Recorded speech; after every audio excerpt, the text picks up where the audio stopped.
कहानी संतों की जुबानी। राजा जनक एवं सुखदेव। महर्षि वेदव्यास का पुत्र सुखदेव थे।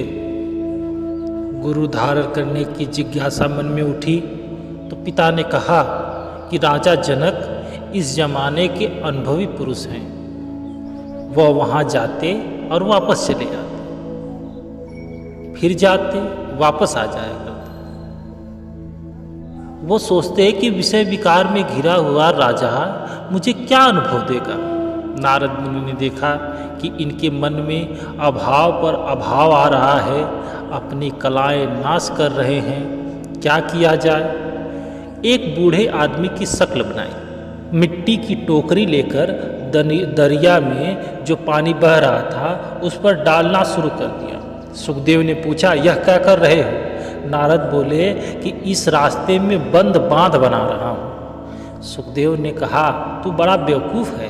अरे भाई, पहले टहनियाँ डाल, फिर पत्थर डाल, फिर मिट्टी डाल, ताकि रुकी रहे। नारद जी कहने लगे, बेवकूफ़ हूँ, इसमें कोई शक नहीं, मेरा तो एक दिन ही नष्ट होगा।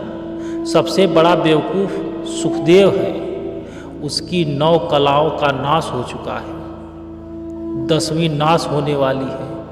पूर्ण पुरुष पर अभाव लाने से सुखदेव को ठोकर लगी। राजा जनक के पास गए, वहाँ बाहर खड़े रहे अस्तबल के दरवाजे पर, यहाँ तक कि जिस्म लीद से भरा था।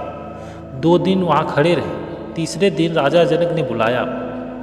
जब वह अंदर गए तो राजा को चमत्कार दिखाना था। एक पैर गर्भ लोहे पर रख दिया और दूसरे पैर पर रानियां चंदन की मालिश करने लगी। फिर सुखदेव को लेकर कमरे में चले गए।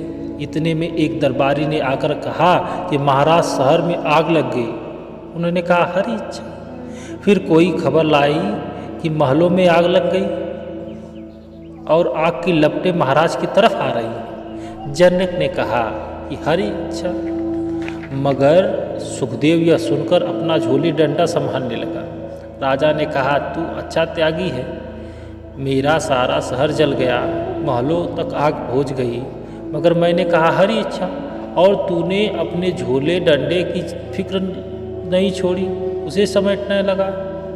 फिर तो खूब ऑपरेशन किया। राजा जनक ने कहा कि तू ब्राह्मण है, तुझे ब्राह्मण होने का अहंकार है, व्यास का पुत्र होने का अहंकार है।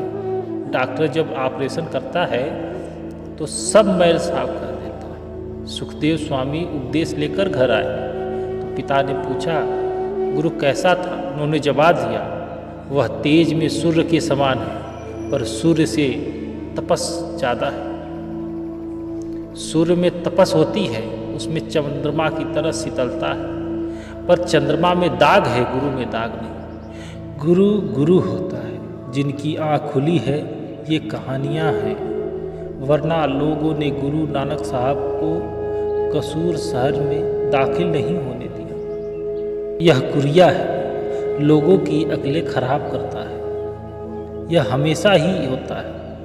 यहाँ सच की जितनी ज़बरदस्त ताकत होगी, उतनी ही ज़बरदस्त मुलाखिफ होगी, विरोध होगा। उसका काल का यह कायदा है, वह चाहता है कि उसके जीव बच के न जाए, मगर वह सतगुरु भी रूहानी दौलत बांटता रहता है। वो अपने ऊपर सब कुछ झेलता है, कलंक झेलता है, दुख झेलता है, लेकिन उसका एक ही उद्देश्य होता है, इस काल के देश में फंसी हुई जीवात्माओं को वापस उनके घर भेजना। जय गुरुदेव।